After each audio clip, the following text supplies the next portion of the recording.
Welcome to the first week of a new series, Get Busy Without Kit and Jim.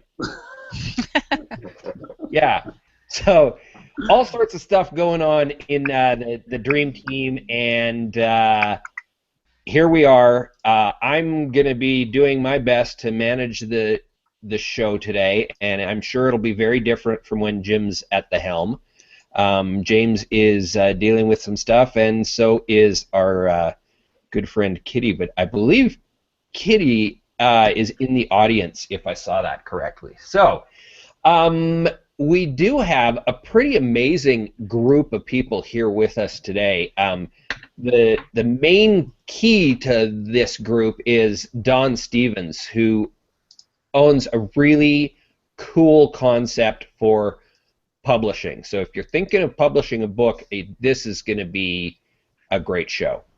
And he brought with him somebody who is actually publishing with him, Marcy, who the gremlins attacked her this morning, and her camera will not work. We've spent the last half hour trying to figure it out, and gotta say, yeah, it's me.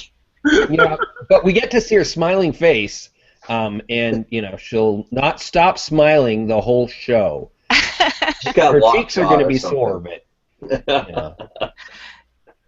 And Aaron is joining us. This guy does some absolutely amazing Art Deco graphics, book covers, and other art, and is working together with Dawn for some of the book covers. So, yeah, tell you the truth, I haven't actually even looked at the show notes today, so I'm going to just kind of control blue boxing from here, because like Greg, I'm like, Greg, that face said it all. The two of us are like, writing? Really? Okay. So we're going to let the writers take over, and I'll just kind of manually control blue boxing, so... Carolyn, let's start with you asking some questions and getting the conversation going, because you're one heck of a good writer. Though I do want to say, what's up? Kit is not here. Oh my gosh, she's an amazing writer. So wow. I know she should really be here, but I know she'll be watching the show later and probably telling us all some of the brilliant insights that she would have shared with us were she here with us live today. So I'm definitely really excited to hear from Marcy and Aaron and Don. I've been a blogger for a long time, but I've never really seriously explored doing the whole book thing. It's been very much outside it's within my goals, but outside my current project list. I'll put it that way. So I'm definitely curious to let our guests briefly introduce themselves, and maybe talk a little bit about their professional backgrounds first. Don, why don't we start with you? So, thank you all for putting all this together. It's wonderful. I've been following you guys with Get Busy for a few weeks now, and promoting it myself as well. Again, Kit and Jim, sorry they couldn't be here, but it's understandable. But I'm so happy that you guys could join us. A little bit about me. Coming to you from Syracuse, the snow capital of the United States, and it's a good day because there's no snow on the ground. I just had to close the windows earlier. As I was telling you, we had a lot of noise, trucks and chirping of birds, so it's very noisy in the city, but it's all good. Writing is what I've done for so many years. My background includes sales and marketing, writing, and wine. We'll touch a bit about that as well. And we decided to come up with merch publishing, which we're going to talk about as well. But that's basically what my background is, and I just enjoy being here right now. So thanks. It's great to have you. Marcy, why don't we go to your smiling portrait next? My frozen smile. Well, it's smiling live also. Well, I like to say that I've been a writer my whole life. Ever since I could put words together into a sentence, I started writing letters, and I illustrated and wrote my first novel at 10, unfortunately unpublished. And it was also stapled together. So, and continued writing throughout my entire growing up years into my adulthood. Started publishing essays back in 1980, and went on to start writing for magazines. And I still write for magazines to this day. I'm an associate editor and head writer for a regional magazine here in Canandaigua, New York, where it is always beautiful. And I also was writing fiction, and started this novel quite a while ago in a fiction workshop. And went through a long period of time of on and off. I was in a writer's group with it, and then started querying agents, and it brought me to merge, but we can talk about that more later. So I also am a writer and content developer for marketing, and I work for myself, which is the reason why the novel has taken so long to get to this point. Yeah, there's nothing quite like working for yourself in terms of timelines, is there? For right. You start with so many projects that can take a long time to get through them. Yes, and since they're the ones that have the paycheck, they have to make them a priority. Yes, yes, we do. And for you and Don, this is your first hangout on air, correct? Yes, I'm a virgin. Well, welcome. Well then. Welcome, welcome, welcome. And our third guest is Aaron, and you are not a newbie, are you? No, I'm older than time itself, and yeah. So yeah, I've been on Google Plus for a while and doing my thing. So I'm a freelance graphic designer based out of Massachusetts currently. So that's my shtick. I'm not really a writer per se, although I do have a book that I put out about 2 years ago, and other than that, I'm more the visual aspect of things. And that's a wonderful, definitely a wonderful support for writers who don't always have the artistic capacity, shall we say, to do that part of it themselves. I know I don't. Mm-hmm. Speaking of people with capacities writers don't have, hello, Greg. How are you? Hi. I'm doing good today. How are you? Good, good. Are you ready to learn about writing and publishing? Oh, yeah, just as much as ever. Honestly, even though I don't have a lot of experience writing, I have actually been in a couple of books. I was published when I was in kindergarten. There's a cookbook, and I had this amazing recipe for cookies. I think Carolyn's actually seen my recipe. I won't share it here on Google Plus. It would drive people crazy. Honestly, I just can't get that out. And I'm not sure. I may have actually been published as a case study in a book of psychiatric health as well. Not too sure on that one. If I find it, I'll definitely share it out there. Well, we'll definitely look forward to seeing your claims to fame, won't we? Most definitely. And last but not least, Kristen, our Phoenix gal. How are you? Whoop. Uh-oh. I'm not hearing her. Mike, mute. Mic problems.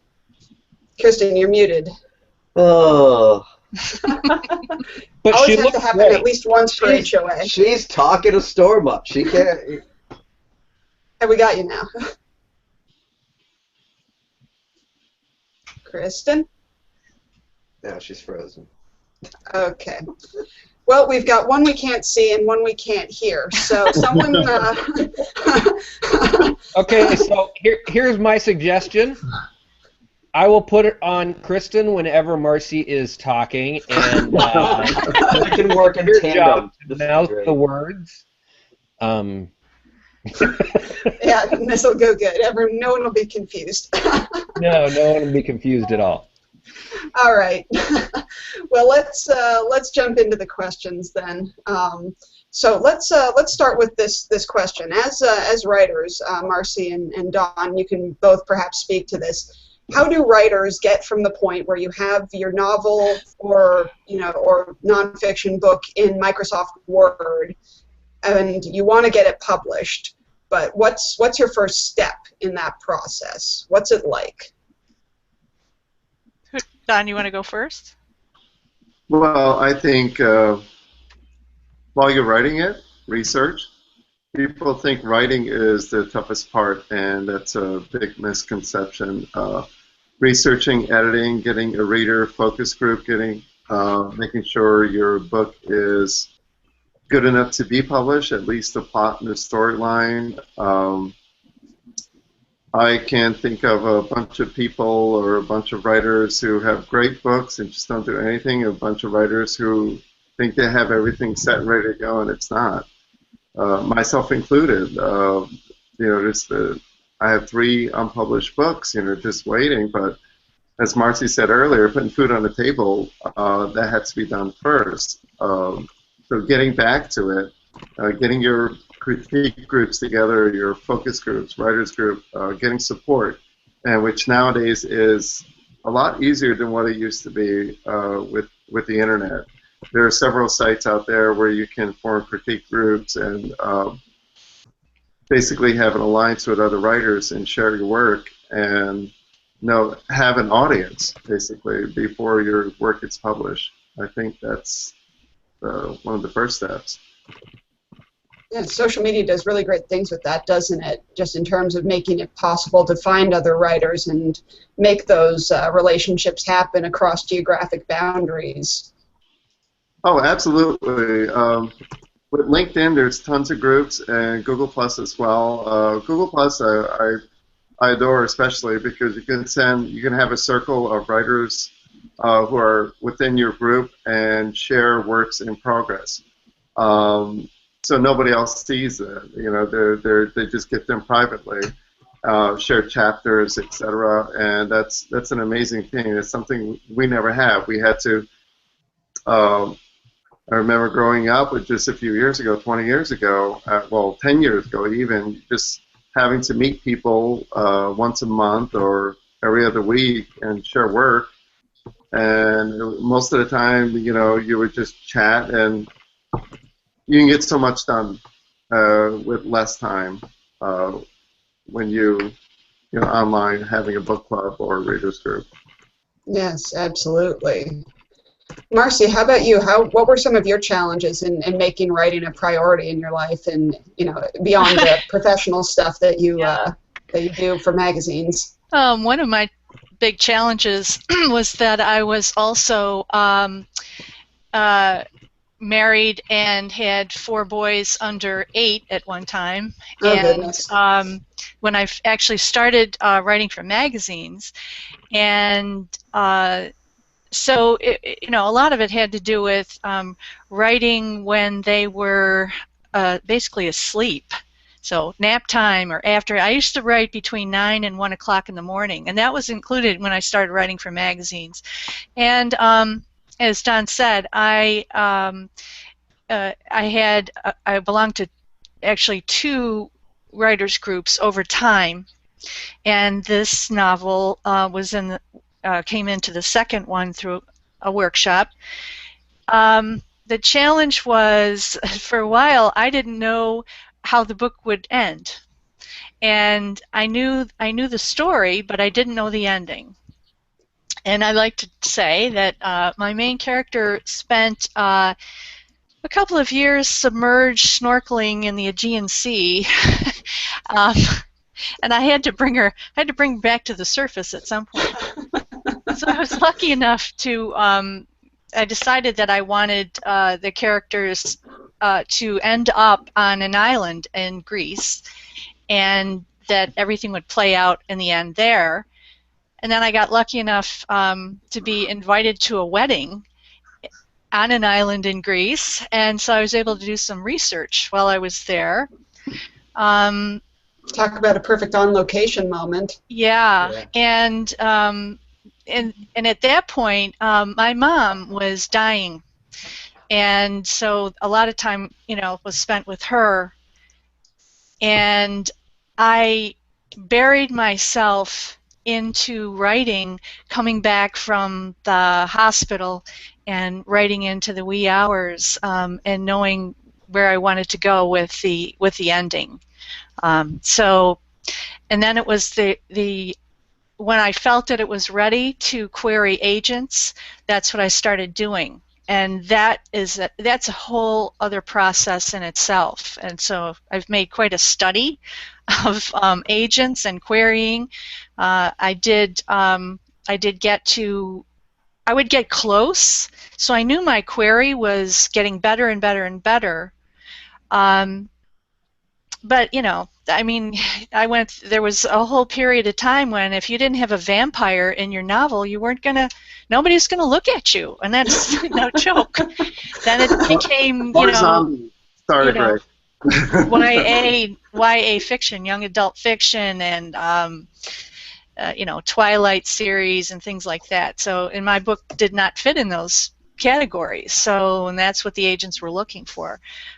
So I started thinking, as the stigma of indie publishing and self-publishing began to loosen, that maybe instead of trying to, because agents can only take so much, they only can take so many books, and they have to sell them, that maybe going to through the indie process was the best way to go, to finally get it out there. I wanted this book to have a life besides being in my computer. Right, absolutely. And that actually makes a good jumping off point. Don, could you tell us a little bit about the different types of publishers that are out there? And then we'll get into the story of your particular publishing house. Oh, thank you. And by the way, Marcy's main character could try out for Survivor, because for a few years now under the sea. In the sea. So Merge Publishing started off with because of what was out there for publishers, and not all publishers. We've Marcy and I have run the gamut with exploring and researching so many different publishers. We thought about doing Vanity Press and publishing it ourselves, but there was basically the cost attached to that was astronomical, and then how do you get the book out there? We wanted, just like everybody else, we wanted to have our book available for book signings, have it available at bookstores possibly, and with the ebook revolution, there were just so many different publishing companies out there. The big players in the field all required agents or a lot of time dedicated to, as Marcy was saying, querying and writing sample chapters and synopses, and a lot of them don't do simultaneous submissions. So your manuscript could be at a publishing house, a major publishing house, for a few months, and you wouldn't hear anything, and you wouldn't be able to send it anywhere else. So just getting your book out there was like a full-time job after you finish writing it and editing it, et cetera, et cetera. So what we decided is maybe a small press publisher would be the answer. So we started looking at small press publishers. And basically, small press publishers came about with the desire of writers. They're more in control of what they work. It's kind of a stepping stone. It's not Vanity Press, and there's some small press publishers that do charge a small fee or within your budget to get your book published, and there's some that do not. Merge does not charge a fee to get your book published. There's some publishers that do some marketing to help the writer, and some publishing companies that do not. We know of a friend of ours who actually that we work with, who was helping us edit, who had her book published by a publisher, and she loved the work. She said they were so friendly. The finished product was wonderful, but there was no marketing. So she had to hire a marketing person just to market her own book, in addition to it being published. And again, it depends on what you're looking for, because some writers out there, well, most writers out there have to wear so many hats. A lot of writers do not know how to market their book. A lot of writers do not know how to design their own cover or get the book together and lay it out or make it into an ebook, etc. So the idea of getting everybody together, working together, came about, and seeing what was out there. Some small publishers, the work that they put out there, their cover design work, or their website, or the lack of marketing. So there really wasn't much out there at the time when we got together to do the research. So that's what we came about, an idea of starting our own publishing company, because we have the background. My experience is PR and marketing. Again, Marcy's experience is writing and marketing and branding. The only thing we needed were editors and cover design artists, and everything else we knew we would be able to do ourselves. So that's not how the idea of merge came about. That's fantastic. So you took the concept that you get when you go to a large publisher of not having to pay for the privilege of having your book published, with the resources that might be offered by bringing them together from all kinds of different sources. And so you have basically a small publisher mentality with a little bit more flexibility. Would that be right? Correct. It's a small publisher mentality, but we're there to help. There's experience with marketing. There's experience with people trying to get out in the publishing world for a few decades, actually. So it's not. It is business, but it's not all about the business of making money. It's about getting the word out there and getting the author published and doing the best possible story for readers, having the best story for readers. And and some publishers, again, not to point fingers or anything, just like writers, there's so much to do. A lot of publishers are seasoned, they do their own editing, especially small press publishers. They do their own cover design work, and they don't reach out to other people. Obviously, we reached out to Aaron, who's with us today, and a few other design cover freelance artists out there, because we know we can't do it all, but we can do a lot of it ourselves, and we're not afraid to ask for help. Merge is a family, like we talked about, and we want to bring our expertise, to the public. And our goal is not to become mammoth by any means. Like Marcy and I discussed in the beginning, 4 to 6 books a year, possibly more. Once we find more of what's our niche and discover it as the company grows, that's great. But in the beginning, we want something that we can manage and not grow too soon or too big, too fast. Manageable growth. Yes. I think that quality was very important to both of us. I follow a lot of writers, and a lot of writers follow me, and I follow agents as well on Twitter. And some of the things that I was seeing, and a couple publishers. Some of the things that I've seen, I just thought, this is horrible. It's just, some of the covers were just so bad, and sometimes they'll tweet their opening sentence or something from the book, and I think this is not particularly good. I want to put out the best quality books that we can possibly do, and there's so many talented people, so many talented writers, so many talented designers, talented editors.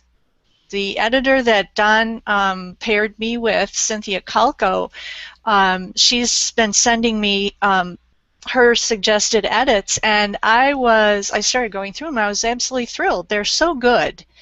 And when I started working with them, I realized that a great editor can take a good book to a great book, and that's who we want to find, right, Don? Oh, absolutely.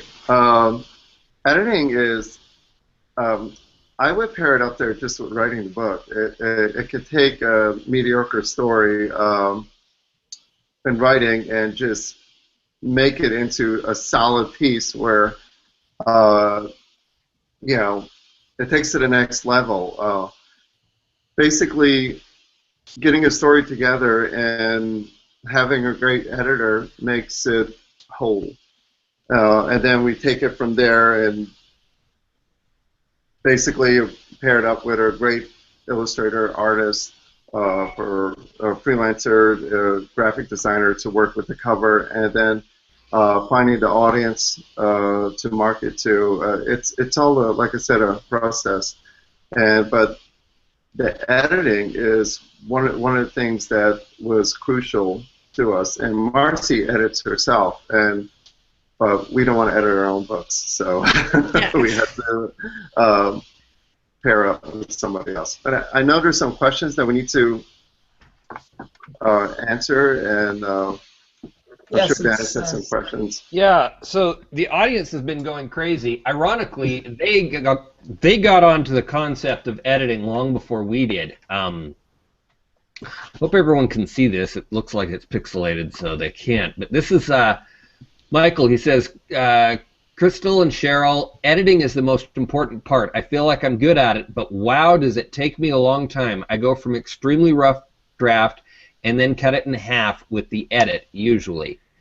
And then on the same theme here, Crystal says, there's a massive conversation going on about editing, but important point, I'm much better at editing other people's work. I am not as attached to the original concept as so I can see further.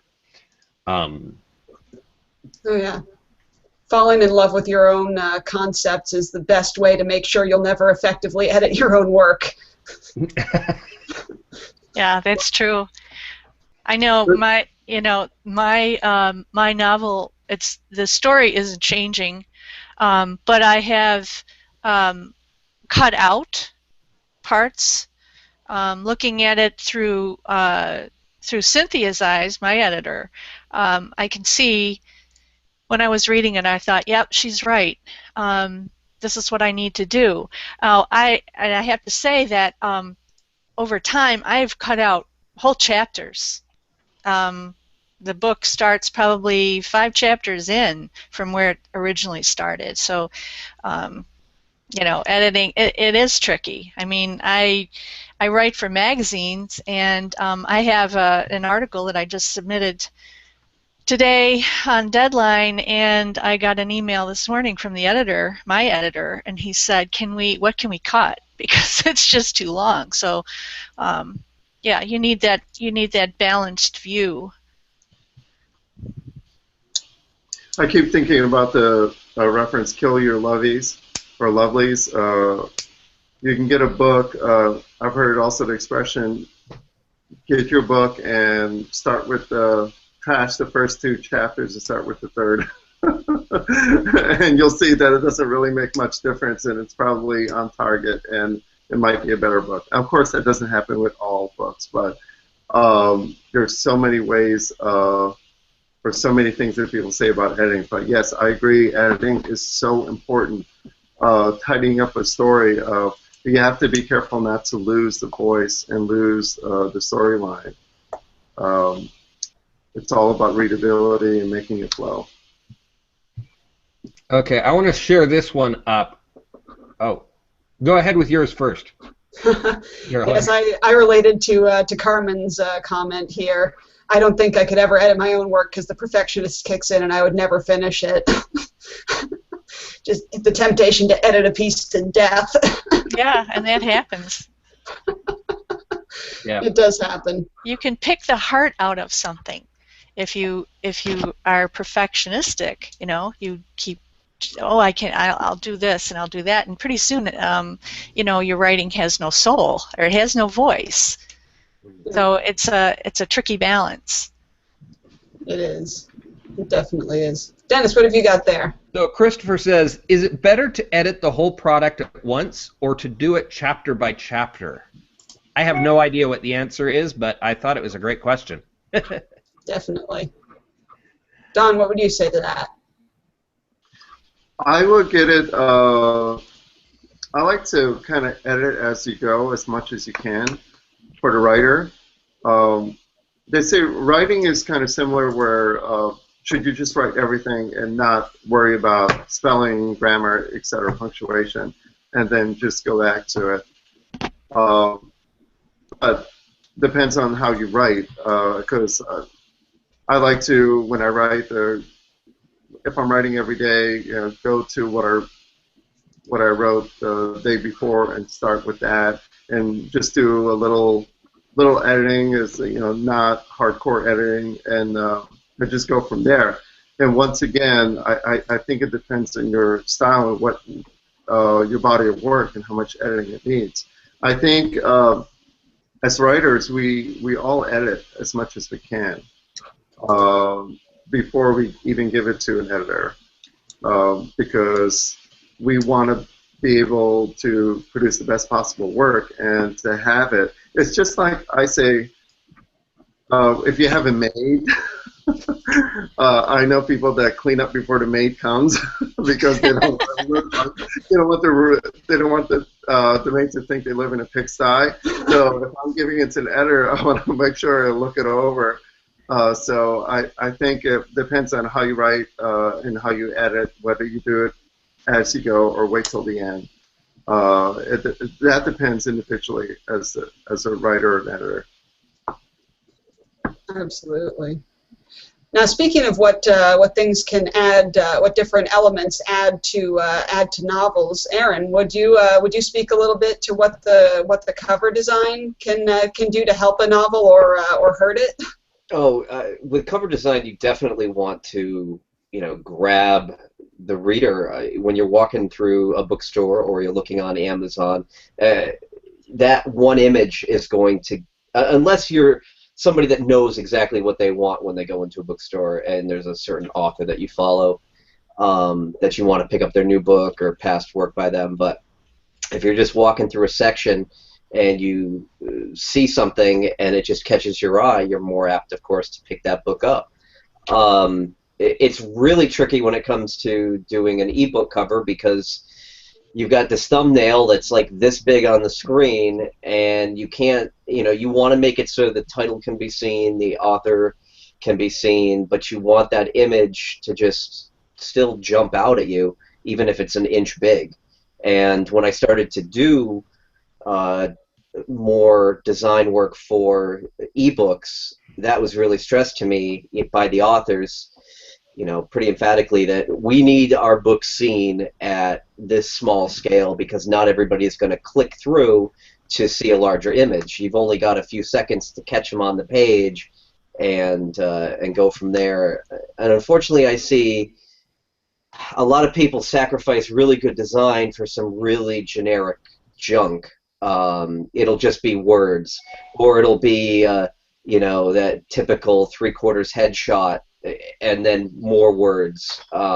Take some time and work with the designer to give you something that really goes well with your vision for the book. Don't just slap together this kind of generic looking thing that it's going to blend in with everybody else's work, kind of make it sing for people.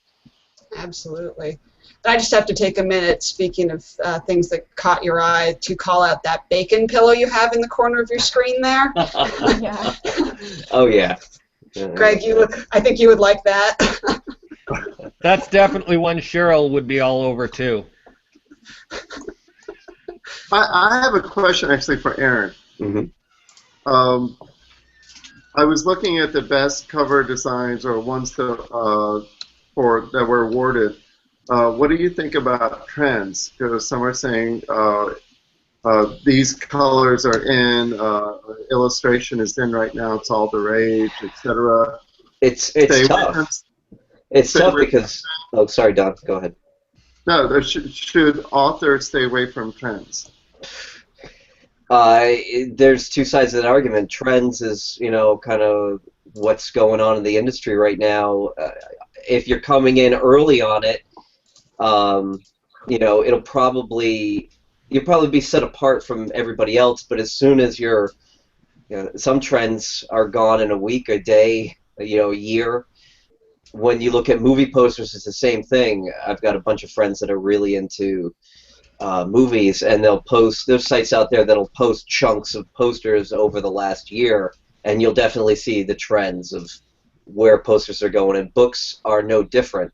For a long time, books just heavily relied on text, maybe a small image, but I don't know. It's a tough call. If your book, a lot of people like to compare things to other things, I find. So they'll see a book cover and they'll be like, oh, well, it reminds me of this.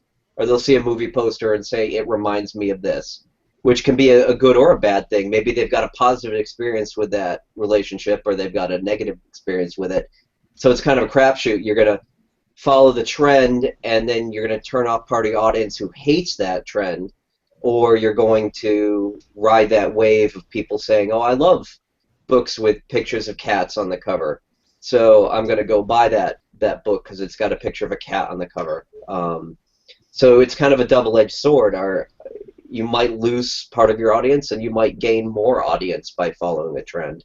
I know it's kind of sounds a little generic, but from a design standpoint, if you look at art and how it's pertained through history as far as like the different styles, some styles have lasted a really long time and others have lasted just a couple years, if that. So you're taking a chance. If you have good, strong design and people seem to be buying your work, stick with the trends. If not, try to change it up. Good answer. Greg or Kristen, can we hear either of your voices? Either of you have a question you want to chime in with? Let's give it a try. Can you hear me? Yes. Yeah. He's back. Oh, awesome. Okay. Well, I went tonight and I voted on. Nope. We lost her again. Oh, A little bit, yeah. okay. Fell out a little bit. Okay. Still lost. Yep, no, we can hear you, but it's a little bit choppy. Oh. And let's get rid of my face, or my live face. Okay. All right. So last night I went in and I voted, and for all the same reasons that you were talking about the thumbnail image, that was why I voted for the purple one, because I just thought it would pop more, like when you go into like Amazon or something like that. So I feel, yay, I'm smart. But but the thing that I really wanted to bring out was Cheryl had a really good question about making your written voice match the vision in your head. And I just wanted to ask if you guys had any tips or tricks for budding writers or even seasoned writers to make sure that voice gets heard through your writing. I think having a voice, I mean, isn't that part of why we write in the first place? because we want to be heard. We want to connect with someone out there. So I think part of it is using your voice to speak to that unknown reader out there that it's going to connect with. You can have your voice rubbed out by too much editing. So you have to be careful with that, because you realize that your voice is unique in all the world. So what you have to say and the way you want to say it is important, I think. And I think of my voice as just talking to someone. If that person was sitting beside me or in front of me, that this is how I would be speaking to them. And also having a voice for your characters. So, you know, each character has to have a very strong voice, so you know about them just by what they're saying or doing in the dialogue. Very good. Yeah, I definitely agree with that. I love how you put that. You write how you talk, and I think that was like some of the best advice that I have been given. And since I've been trying to do that more, just in Google Plus comments, it seems like I've been just getting a lot more engagement, and it's made all the difference. So thank you. Don, how about you? What would you say to that? Well, there's point of view and there's voice. I think writers struggle with their voice, myself included. It depends on what kind of book you're writing and what kind of story you want to say, and who your reader is. I mean, basically a YA book, a young adult book, it's definitely different than writing a historical fiction or historical novel, etc. So discovering your voice depends, I think, on your character and storyline, and how you want to portray that story. That makes sense. I write mysteries, and people do not know if it's a cozy mystery, if it's a hard-boiled mystery, you know, or if it's kind of a sleuth mystery. I mean, there's several different voices you can use just in that one genre, as well as westerns and romance, etc. So it depends. It really depends. I think your voice has to kind of match who you are as an author. Even if you change it up a bit, I think your voice still comes through in every book you write. Very nice. And I think one of the most magical things that writers talk about in fiction is when their characters start standing up on the page and speaking for themselves, and you're writing it, but they have their own voice. I had a character that I had intended to be part of an anecdote in the novel, and as I was writing, I had kind of a vision of him. And all of a sudden, he did that. I know that it won't sound crazy to writers when I say this, but he actually told me, I am important. Mm-hmm. And he became one of the keys to the entire story. He became a full-blown character. As a matter of fact, the main, I want to say the main romantic character, but it isn't a romance. It isn't a romance novel. But when that happens and you're in the flow, it's just a fantastic thing to hear these characters that you've created start speaking for themselves in their own voices as well. Absolutely, yeah. And definitely no writer is a stranger to the concept of having lots of voices bouncing around inside your head. So true. It's like a minor justification for multiple personality disorder. Right. Exactly, it's an outlet. I have characters who don't want to die, but yet they have to because Put fight. as much time as I invested in this character, it's like I'm sorry to let them go, but they have to. And then I have some characters that I thought all along they would be a victim, but I want to keep them around for the next book. So Maybe kill them off next time, eh? maybe. Well, hey, let's get back to the publishing side of it for a second. Don, I know you wanted to bring up some of the unique attributes of Merge, the things that you've done that are a little bit different from the way traditional publishing houses work. Well, sure. When the inception of Merge came about years ago, Marcy and I and a couple other writers talked about it. The biggest things, hurdles that we had to go through was startup costs. So paying editors, cover design artists, proofreaders, layout people, and doing everything else basically ourselves. So one of the concepts we came up with, because I had owned several other businesses at the same time, including my marketing business, Finger Lakes Copywriting, where I do news releases, websites, etc.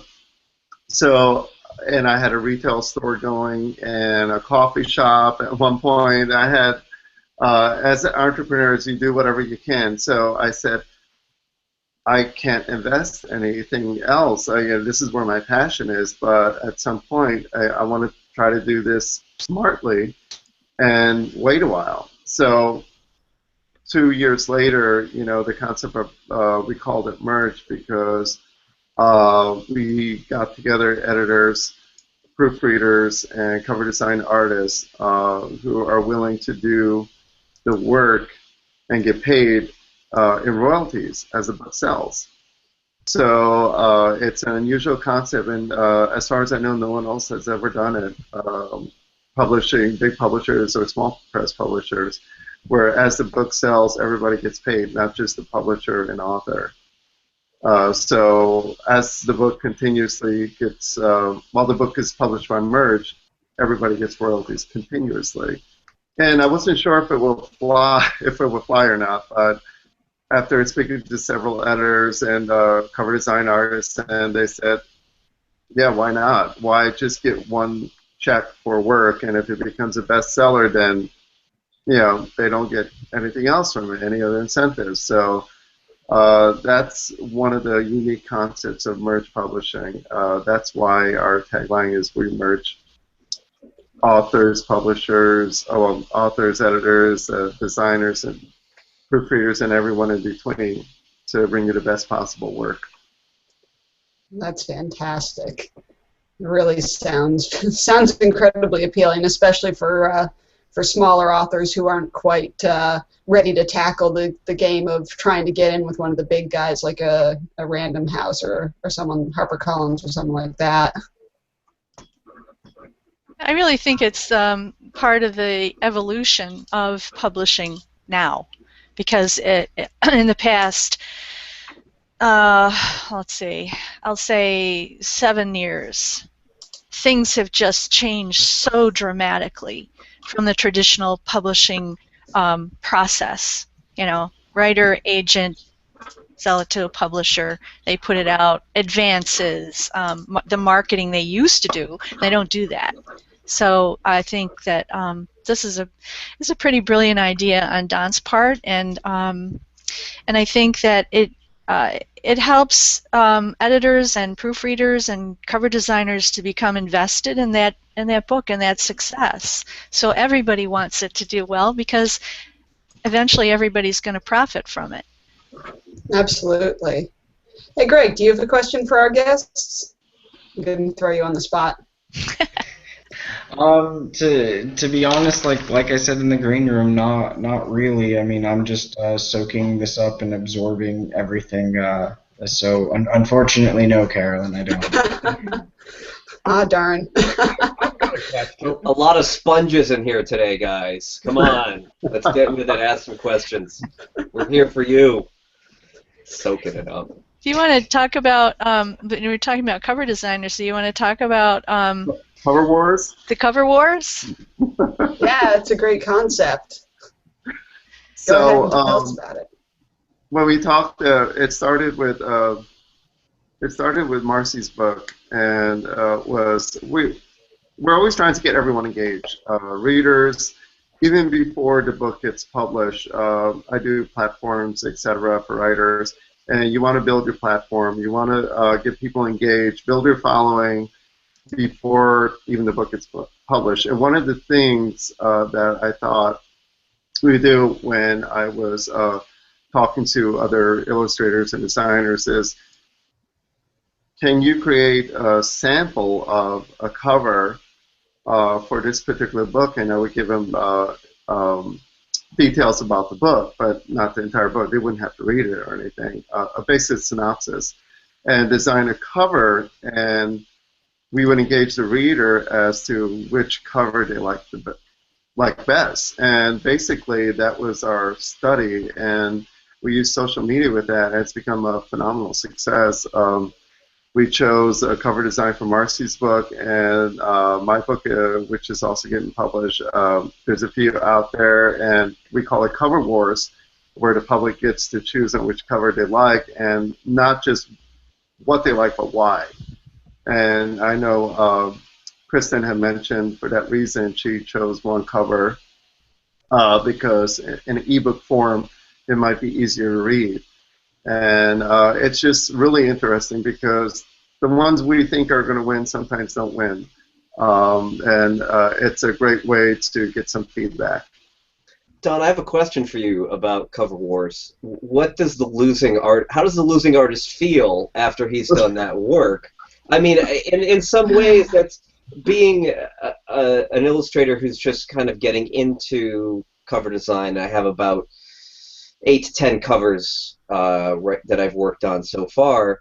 My process might not be somebody else's process. I know sometimes people use a photo, or some people do illustrative work. Somebody who's taken the time to do a whole illustration, even if it's just a concept, and say that one doesn't get picked, versus somebody who's just doing a quick photograph with some type over it. That guy who's done that work for the illustration, and if that cover doesn't get picked, he gets no compensation. He's taken the time to do that. It's almost like it's a great in concept, but you really have to hope that your illustrator is willing to do free work for you. And then if it's not picked, he's just kind of like, aw shucks, you know. Or it's good for you guys in the end because you've kind of grilled social media and said, oh, this book gets a lot of reaction, but in some ways that it's harming that illustrator's time, because, or that photographer's time, because they've taken that image and they've worked it up, and then it's just kind of like, no, we're gonna go with this one. Plus, you keep that designer waiting in the wings for a while. You know, they have to wait for this whole thing to go through, and I thought that aspect was kind of interesting, being a cover designer that's just breaking out, that, you know, might want to, you know, get paid a little quicker, or might want to see the fruits of his labors a little quicker, and has to kind of agonize through watching that process. It's kind of like watching a fight on TV where you have money, or any sporting event where you have money placed on it, and you have to wait till it's over to see if you're going to get anywhere with it, you know, and you can't stop watching until it's done. Well, having discussion with the people involved at Cover Wars, including Aaron, it's a friendly competition, and I think the covers are all exceptional. However, they're coming from two different designers' aspects. So I think it's important also for the designer to actually see the feedback and why they don't like a particular cover. Because a lot of times, you know, a designer will do whatever the author will want, and both of them will totally miss the mark when it comes to the readership. So I think it's a learning process, as well as knowing what the public wants, and the learning curve, etc. I know I will try to publicize as much as I can and promote the designers. So even if their cover doesn't get picked, they do get promoted, and hopefully we can use them again. I know one designer that that his cover didn't get picked, and I said, "Well, can we use you again for another one?" And they said, "Absolutely," because they enjoyed the exposure. So depends on what they have going on their plate. They could say no. They don't have to help out with it or take on a project. I've had editors that say, "I can't do this project, but you need mine in the fall," when their workload is a little lighter. So they could always say no, but I think it benefits everybody, and it gets a friendly competition going, and we see where it goes. I mean, it's all an experiment at this point, but I think it's one way that we are different, where we do listen to feedback, and hopefully the designers can get that feedback and understand why a certain cover got picked. And it doesn't mean just because somebody one cover got 100 votes and one got 29 votes, it doesn't mean that the one with 100 votes is going to get picked on. If the editor and author really like the other one, so they may go with that. So we're just using that for feedback. We still don't know who's going to get picked until it's time. So. And the two designers that worked on the covers for my book, they had very, very different concepts, and I loved both of them. And there was an overwhelming reaction toward the one cover because people felt that it captured the story description that we had given, and we shared the story description along with the proposed covers. I thought that the one that, and I don't want to use the word lost, but just didn't strike as effectively with the people that were looking at it, and the comments were so valuable. They were just dead on and so valuable. But the one that didn't get as many comments. It was a great cover, and he chose to use illustration, but it gave the impression that the book was chick lit. Now there were some people that were like, I absolutely would pick this up. Unfortunately, they were in the minority, and I think also that these are people, they are designers. They are, at least the ones that I know, they're independent business people. They have their own businesses, just like I do. So, and we tend to be risk takers, I think, when you work independently in your own business. Sometimes you're going to win and sometimes you're going to lose. I totally believe that the designer that, quote, lost is going to end up doing a very successful book with Merge. And he's very talented. I wanted to, give him a hug afterwards, but we can't do virtual hugs now. Yeah. There are lots of ways to do that. I can't. Well, hey, since we're coming down to the end of our time, let's all wrap up by talking a little bit about the core question that was the title of our hangout. What is the future of book publishing? And for some of us, that's going to be a more complex question. I'm hoping that our three guests will be able to answer it somewhat adequately, and the rest of us panelists will just toss in our 2 cents worth at the end. But Aaron, let's start with you. What's the future of the book publishing industry? I really don't see either going anywhere. I mean, stopping as far as ebooks and print. There's a certain satisfaction people get from picking up a actual printed book still. I know I have a number of friends that have extensive libraries and they still collect books. But I have other friends that just take their tablet with them wherever they go and love to, collect ebooks and read on the, wherever they go. So I think both have a place and both will be around for a long, long time. I always hear people bemoaning the death of the print book, and it's really not going anywhere as far as I'm concerned. I think it'll still be around. Quick follow-up question. Where do you think audiobooks fit into that? I hate audiobooks. I would give them away. I cannot get into audiobooks. That's just me. I'm very biased. I think they're a little boring. When I'm reading, I think they're good for people who are maybe in the car driving to work. That's what I hear all the time. I'm on the subway in the morning, listening to a book or whatever, but I just can't get into them. They'll be around too. Some of them are really big, and you'll get big name voice actors to do it, or the author will read it. So they have a place also, along with the other two. Awesome. Marcy, you next. Well, I agree. I don't think that.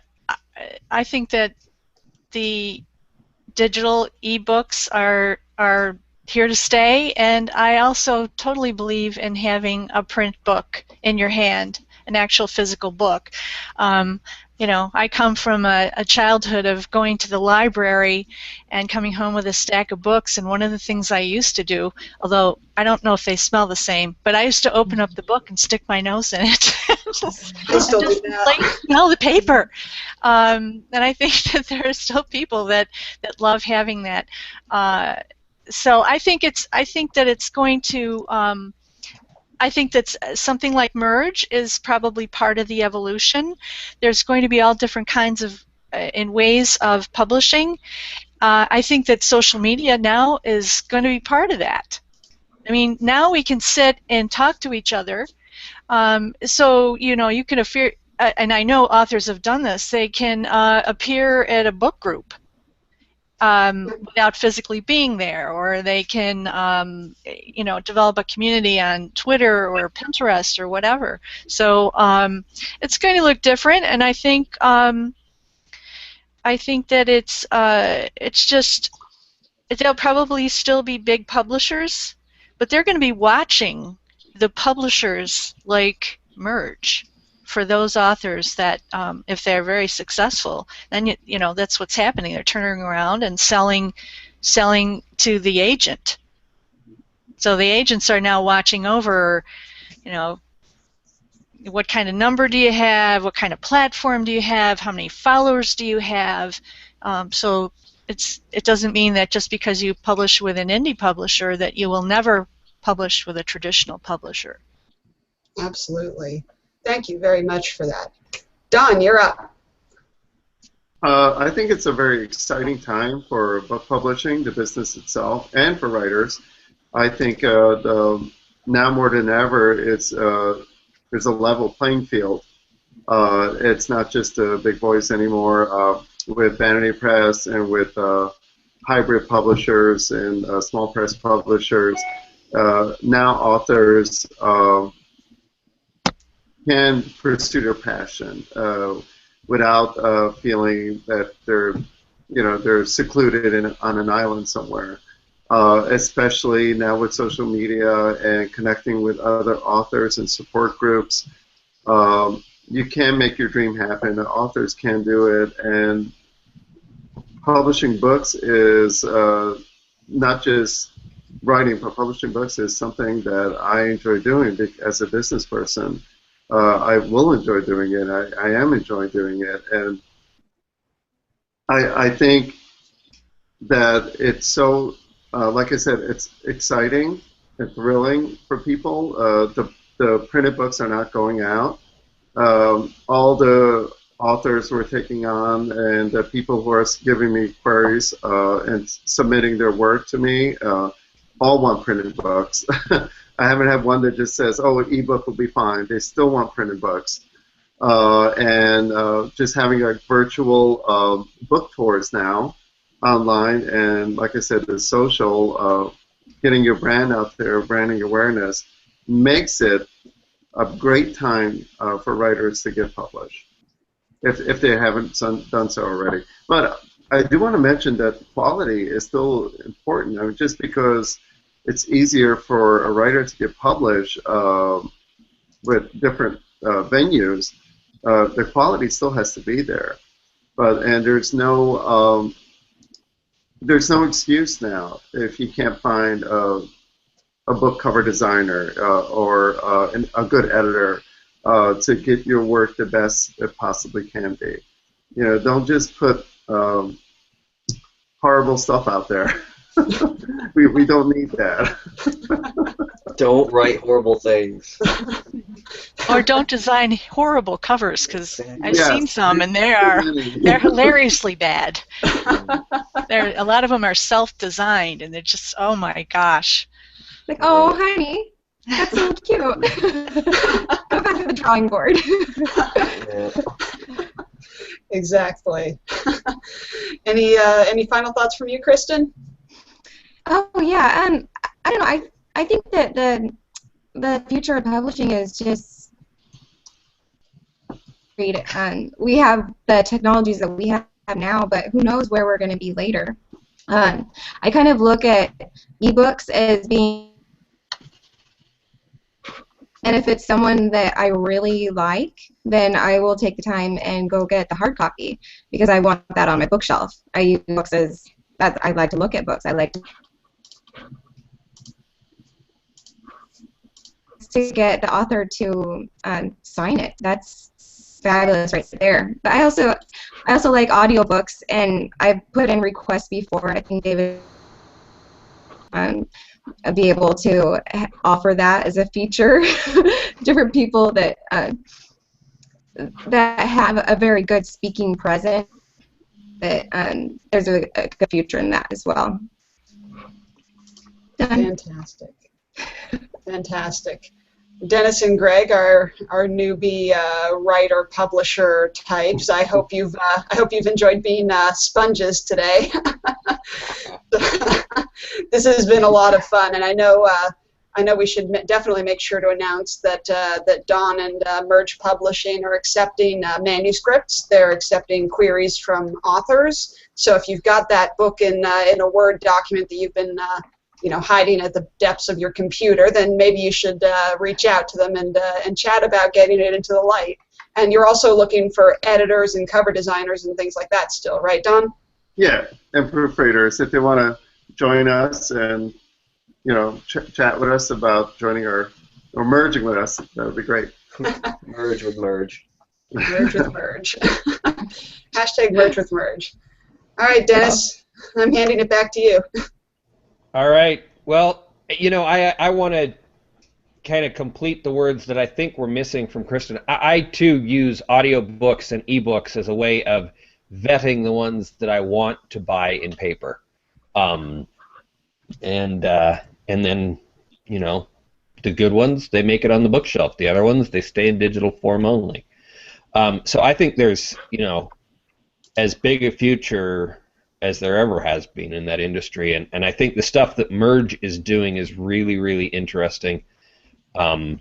As I said earlier, I absolutely love Aaron's design styles. You got to go check out his website. This guy's got some really, really cool stuff in there. So, and his Google Plus page, his cover image, love it. And Marcy, thank you so much for being here and talking about your experience. And Thank you for inviting me. So we're going to check out, this is the first and probably the last episode of Get Busy without Kit and Jim. And I think the regular episode will be back next week. So thank you so much for joining us, hanging out with us. We love you, Dream Audience. You guys are awesome. And we'll see you all next week.